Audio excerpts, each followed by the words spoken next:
J'ai découvert une région incroyable au sud du Maroc. Le Souss Massa. Une terre d'évasion authentique et préservée.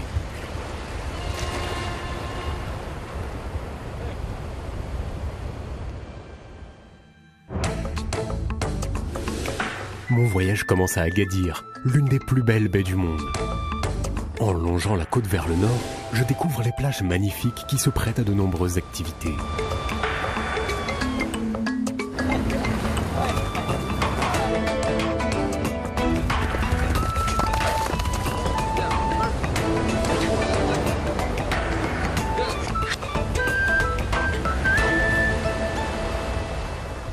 Je quitte le littoral. Direction l'arrière-pays vers Imouzer Ida Ouattana.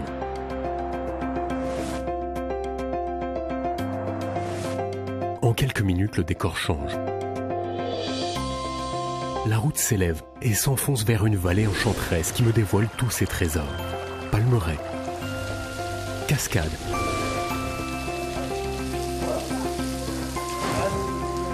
ou encore la plus grande grotte explorée en Afrique.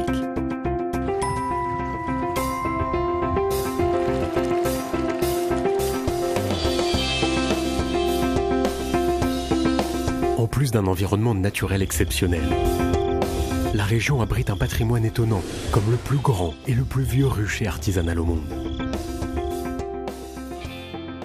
Je poursuis mon chemin pour me rendre à Taroudant, 100 km plus au sud.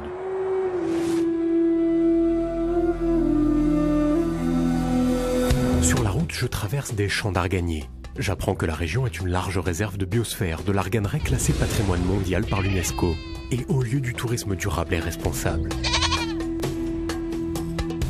Le fruit de ces arbres endémiques du sud du Maroc produit une huile rare et précieuse pour la cuisine et la cosmétique. Par exemple, à partir de l'huile d'argan, on fabrique l'amlou, une spécialité à base d'amandes et de miel. Un vrai régal.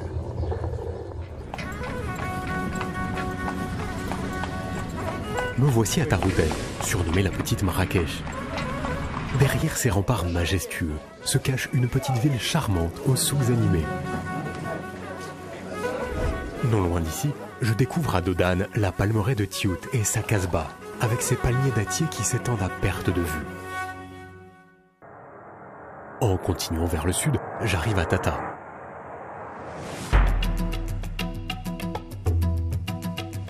J'y découvre avec bonheur une très belle palmeraie. Le dépaysement est total.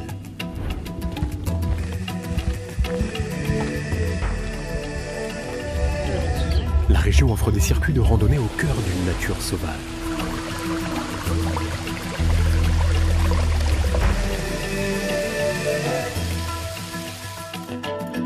Mais Tata présente aussi un intérêt pour son artisanat, qui se lit dans l'architecture des maisons et de ses tataouis, ces faux plafonds en bois colorés, typiques de la région.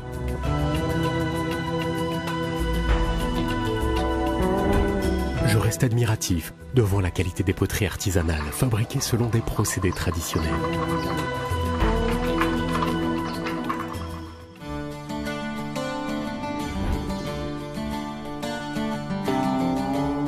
Plus au sud, Akka mérite le détour avec son oasis et son minaret du XIIe siècle.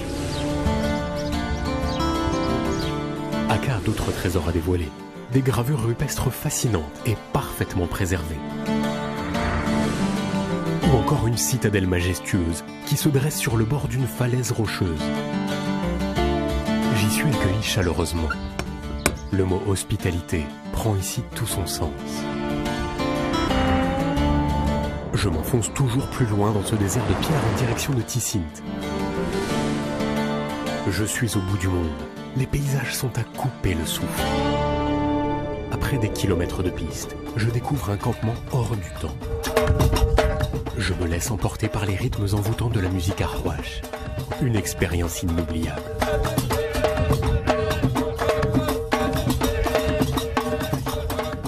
Je reprends mon circuit vers la province de Tiznit.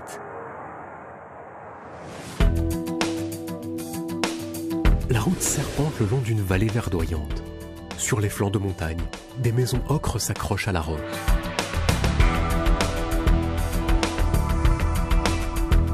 À Tafraout, je m'étonne de ces rochers peints. Je suis plongé dans un décor minéral où les montagnes prennent des formes improbables. quelques kilomètres, une curieuse formation rocheuse surnommée le Chapeau de Napoléon surplombe le village pittoresque d'Agardoudan. En quelques minutes, le décor change. Une nouvelle vallée émaillée de nombreux petits villages pittoresques me dévoile tous ses charmes. Je suis dans un vrai jardin d'Éden qui met tous mes sens en éveil. Au plus près de la population et de ses coutumes, je vis en totale immersion.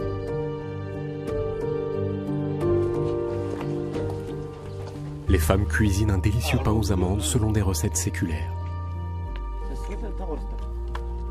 Ici, je prends le temps à savourer un thé à la menthe.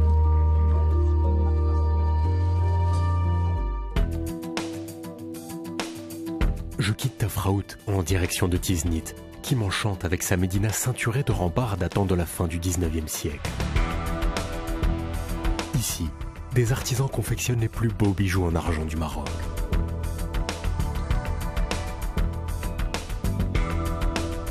La région de Tiznit séduit aussi les visiteurs à la recherche d'un mode de vie authentique. Les nombreuses maisons d'hôtes sont autant de havres de paix, confortables et chaleureuses.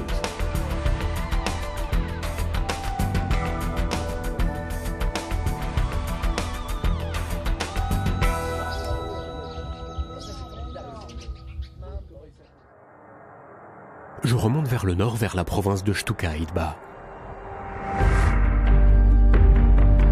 Enfin les voilà, les fameux Igoudars, ces greniers collectifs, véritables forteresses, qui renfermaient les récoltes si précieuses pour les villageois.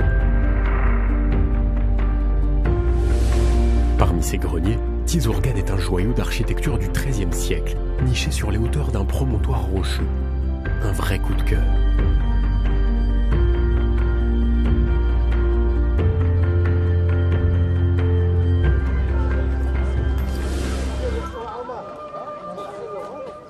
À proximité, je découvre un souk animé, où les artisans excellent dans la fabrication de babouches, des petits chefs-d'œuvre.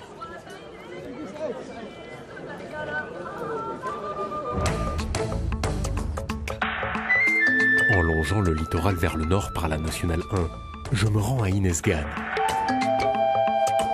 Une ville réputée pour son activité commerciale. Avec ses nombreux marchés, elle est un lieu important du commerce de fruits et légumes de tout le Maroc.